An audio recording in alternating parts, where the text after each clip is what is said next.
Well, my next guest is someone who could accurately be called a modern Renaissance man. His name is Stephen Fry. He's an internationally known British actor, a performer. He's a novelist, a memoirist, a columnist, a filmmaker, a TV presenter, a comedian, and the list goes on. What unites all those activities is perhaps Stephen Fry's delight in language, but he's no snob about words. One of his favorite modes of expression is Twitter, where in 140 characters or less, he's established himself as one of that realm's most influential people in the world. He's currently in Toronto in his capacity as a juror for the prestigious Glenn Gould Prize, an international honor that recognizes a lifetime contribution that has enriched the human condition through the arts. It is an honor, in turn, to welcome Stephen Fry to Studio Q. Hello, sir. Oh, wow. I don't know how I'm ever going to live up to such an introduction. Thank you, Jean. What a great pleasure it is. I can't tell you the excitement that people have expressed since we announced that you were coming on here. That's very sweet Not of since you. Phil Collins or Oscar the Grouch has there been this much excitement. It's long been the dearest wish of my bosom to be compared to Oscar the Grouch and Phil Collins, but I don't think I'm worthy. I didn't realize your bosom had wishes. Oh, yes. It nurtures the deepest one.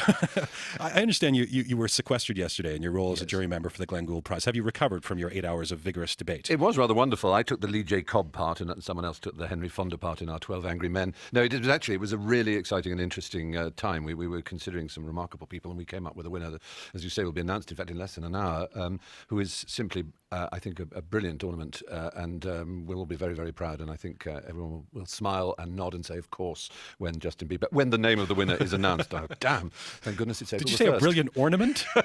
Yes. That's how you described a person? I think I did, didn't I? Right. I guess that's okay if Stephen Fry says it. Well, I don't. Do you know, the thing is that one of my favourite quotations is, how can I tell you what I think until I've heard what I'm going to say? And sometimes things come out of my mouth and I have no idea where they come I know from. you can't reveal who the winner is, Bieber or otherwise. That'll be formally done at a press conference. But you did tweet when you arrived in town that the late, great Canadian pianist Glenn Gould is one of your heroes. In fact, you took a picture with the statue of him outside. Right outside these studios, there's a wonderful bronze statue of him sitting on a bench, muffled up in a coat in a very typical sort of pose. Yes, I've long adored Glenn Gould. There's something about him. He had just one of those extraordinary characters, apart from his sheer artistry, which is still dazzling to this day.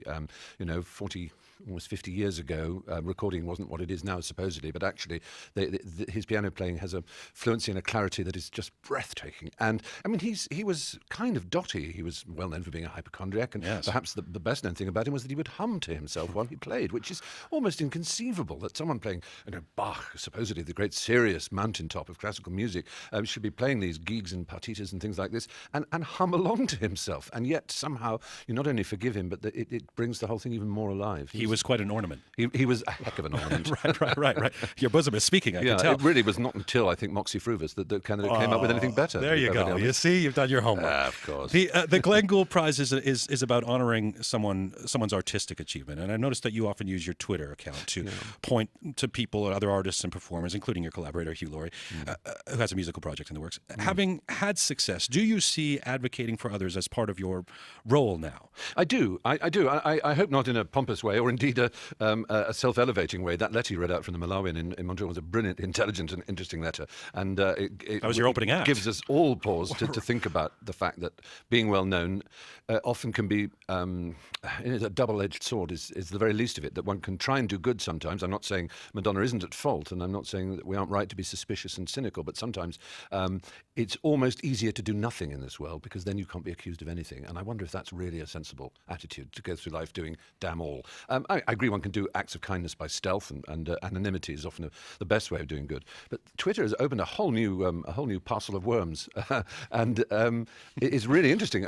Sometimes I recommend something, or just enthusiastically tweet that I'm doing something, and there'll always be a 10% who say, "Oh, how much you paid for saying that?" Right. Go, oh, you kind of you hausse les épaules, as they say, and you think, well, this is just too depressing.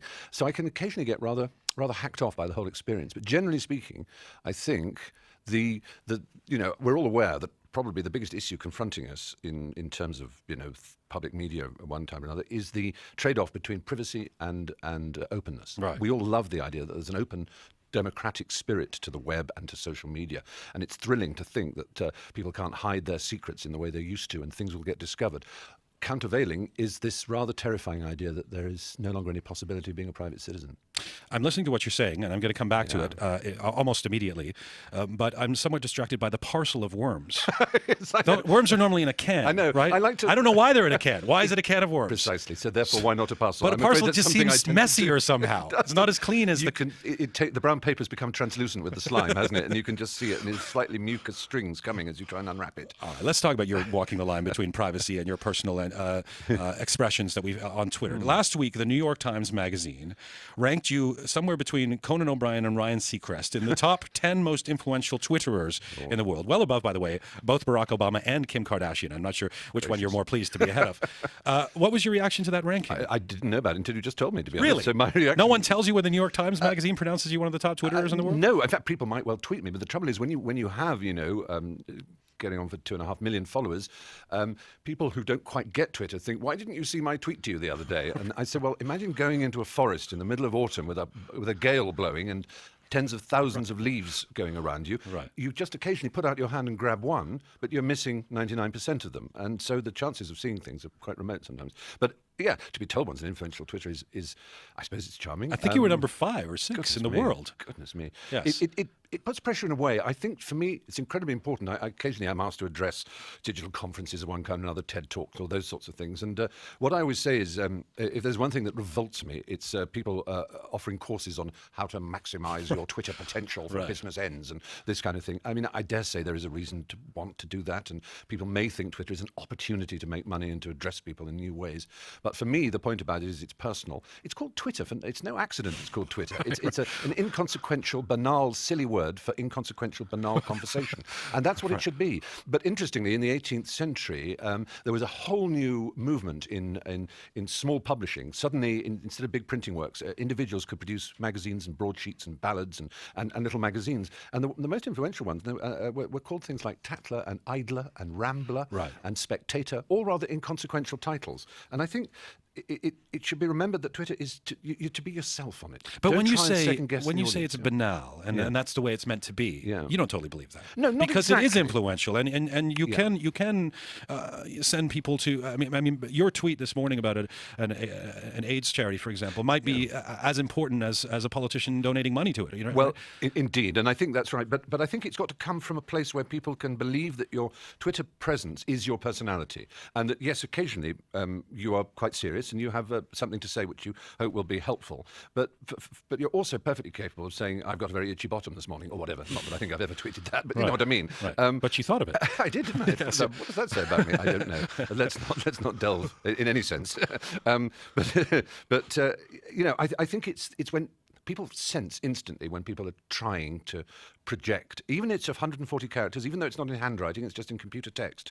People can spot a bullshitter straight away on Twitter. It's really interesting. I agree with that. That's why I don't think we get these top-down sort of corporate communication. Do this or do that. Yeah. Not necessarily at this company, but maybe. But and it never makes sense to me. It never makes, because I do believe people can sniff out when it's not something personal. You're someone who's has a very smart, very funny, performative public side, but you've also written quite revealingly about having a complicated interior life. Yeah. Twitter, let me try this out on you, seems to embody those two elements as well, both very public and very personal in some way. Does tweeting feel more like a public performance to you, or like something more personal and revealing? It's a very, very good question. I think both, to be honest. I'm a creature of mood. I am actually cyclothymic, which Americans rather charmingly call bipolar light. So I am sometimes in strangely different moods, and I will tweet as to rephrase a well-known saying. You tweet in haste and repent at leisure, and I will sometimes respond quickly and angrily, or rebarbatively to someone, and then I'll get accused of bullying, or and I'll feel an idiot, and people will say, "Oh, the moment you're criticised, you throw all your toys out of the pram," and I think, "Oh yes, well, you're probably right. I must learn to lighten up." So then I'll be rather serious, and so I mean, the fact is, I suppose I try and allow myself to be human with Twitter, even if it means making an ass of myself. Well, your life on Twitter hasn't been without controversy, Mr. Fry. You once, if briefly, retired from Twitter after being insulted by a commentator. And there were rumors this November that you'd signed off again over another scandal. Warner Brothers also reportedly came after you for tweeting photos of the latest Harry Potter sets, which you weren't supposed to do. Oh, yes. Is there anything you want to set straight, first of all? No, that was quite fun, actually, to be honest. I mean, to be fair to Warner Brothers, and I was doing this film. It's the sequel to the Sherlock Holmes movie, movie, the Guy Ritchie one, and I'm playing Mycroft Holmes, Sherlock's brother. You probably looked at me and thought, "Gosh, is that Robert Downey who's come into the room, or is it Stephen Fry?" Right. And so I was having fun on the set there, and it's the same set where they shot all the Harry Potter movies. And I happened to be wandering along, and I saw the old Privet Drive, which by this time had become overgrown because it had been a year since they'd shot there, and it was rather a melancholy and weird sight to see this little suburban street where, from the very first movie, Harry grew up with his Dursley family. So I took a photograph saying how it was overgrown. And then there was another one which showed Hogwarts after the great battle, which is in the second part of the last film, which is about to come out in a few months, I suppose.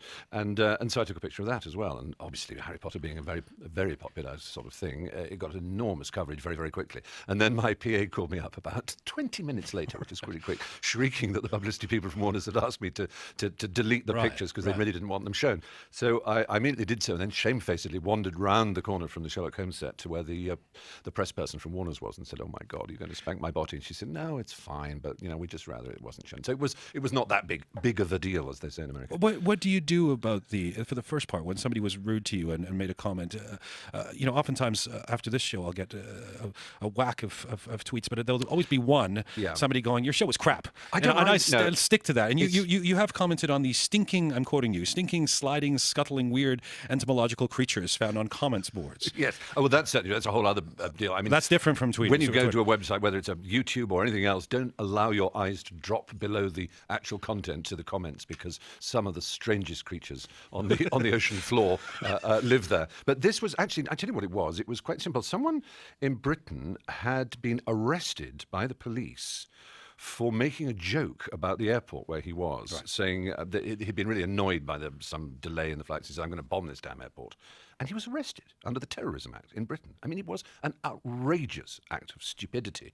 And not to mention the breach of every kind of decent canon. His arrest. The arrest was. Okay, maybe it was stupid to say, "I'm going to bomb it," but it was so obviously a joke to anybody who had eyes to see. So there was this campaign to help him. And I mentioned how outrageous I thought it was, and I happened to give some money for him for his lawyer's cause.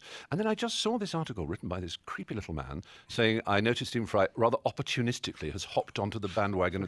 And I was the one first to tell the story, and I found the use of the word opportunistic so cynical, so unkind, that it deeply upset me. And I really don't mind being told what I do is rubbish or anything else, but to have one's motives questioned in such a cynical way, because I do think cynicism is an acid that eats into the body politic, and it's sort of a bit like what I was saying earlier. And so I wrote to him, "Oh, well, then I give up. If really I can't do anything without being questioned like that, I give up." And then I left for it. But you did write, I know what you're talking about. You wrote about a year and a half ago that maybe, I'm quoting you, maybe the very fact that I have so many followers now disqualifies me from stating the sort of opinions all others are free to. Yeah. Do you feel confined at all now in what you tweet? Like you have some kind of responsibility to be genial? Oh, it's a very good point, and that's absolutely true. Whereas most people are able to be quite sort of hyperbolic in their disapprobation of something and to say, "Oh, that was rubbish," or, "Oh God, did you see that last night? I thought it was really bad." If I did that, it would be considered sort of, taking a sledgehammer to crack a nut, and it would be perhaps conceived as bullying. I mean, it's one of the things I first noticed about being well known is that you have to have a rather stupid grin on your face all the time. If you're in a shop, you know what you're like, queuing up in a supermarket or something, right. And there's usually an old lady in front of you who's astonished at the idea of having to bring out money. So her purse is at the bottom of her bag. She slowly opens it, slowly counts that money, and you're hopping up and going, "Get on with it, you mad old trout!" Right. And obviously most people can do that, but if you're well known, you have to stand there with this silly dippy grin on your face, going, "Oh, I'm so happy." Right. Because if for a moment you look miserable in a shop, you just know someone's going to go, "I saw that Stephen Fry in a shop. He looked really miserable. I suppose he thought he should get extra service or something." People will, right. And so, and Twitter's a bit project the same. all kinds of stuff Yes, on you. Twitter's slightly the same. You have to look vaguely kind of cheerful all the time, or sound cheerful all the time.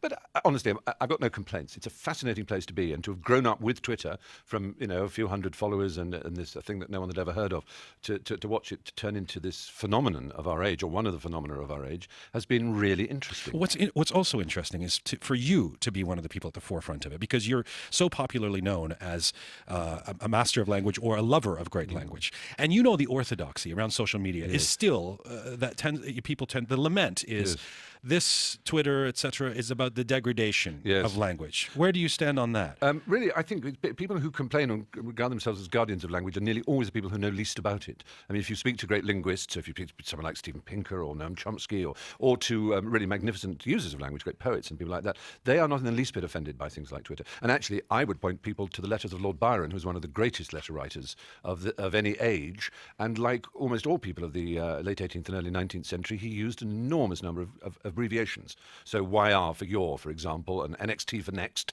and for the same reason, because it was very expensive to send letters through the post, and you tended to write very, very fine things and then write across in the margins at sort of perpendicular to the lines, and it was what you might call reduced bandwidth because it was it was difficult to send letters, and so all kinds of abbreviations were used. Abbreviations were used in Gutenberg's Bible, by monks writing. I mean, it was a common thing in early printing. All kinds of words were abbreviated. The word "the" was abbreviated to a yog, which looks like a letter Y, with an E on top of it, which is why people say "ye olde tea shop." It's not actually yield; it's the old. It's just the letter, the thorn rather. The th letter has gone out of English usage. So I'm very excited by the idea and the possibility of using compressed and limited numbers of words in order to express things. And I think the very fact that, as you and I were agreeing, that you can detect so much from people's tweets, even when it isn't even the full 140 characters. It's extraordinary how you can sense all kinds of dishonesties or all kinds of pain, all kinds of different sort of feelings that go underneath it. So,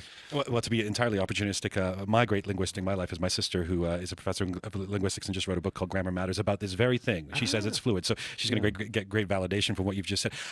I've only got a minute and a half left with you here, and I really want to get to this. One of our favorite guests we've ever had on this show, one of my favorite interviews ever, was the late Sebastian Horsley, author of that incredible autobiography, Dandy in the Underworld. Yeah. I know you were a fan, and I believe you've optioned the rights to the memoir. Yes. Is this going to go ahead? I became a great friend of his in the last 2 years of his life. He died last year, as you know, sadly from a heroin overdose. He wrote very candidly about his drug use and about all kinds of aspects of his life. He was a remarkable figure. He was as close to I'm not exactly Wilde, and that's not really fair on either him or on Wilde. He's very different, cut from a different cloth, but cut from a very fine and extraordinary cloth. Like a sort of dirty Quentin Crisp or something, though a heterosexual version. He was an extraordinary figure, and I think myself, I'm not an artist. I always try and please people. I'm always very sort of bourgeois, really, I suppose. And I'm very excited by true artists, people with a real edge to them. And Sebastian was one such. And I'd urge anyone to read Dandy in the Underworld if they get a chance, because it's a hilariously funny and also a breathtaking book about people who just choose to live a different sort of life. Yeah. And I think we should reverence such people. It is such a great pleasure to have you here. I do wish you could just stick around for all. Me too. I've got to go make the announcement for the Glenn. You do indeed. You've got more important things to do. You've got important places to be, Mr. Fry. Thank you for this. My pleasure. Hope to see you again. British actor, writer, master of the Twitterverse, Stephen Fry. He's in town in his role as a jury member of the Glenn Gould Prize. Stephen Fry has been with me live in Studio Q.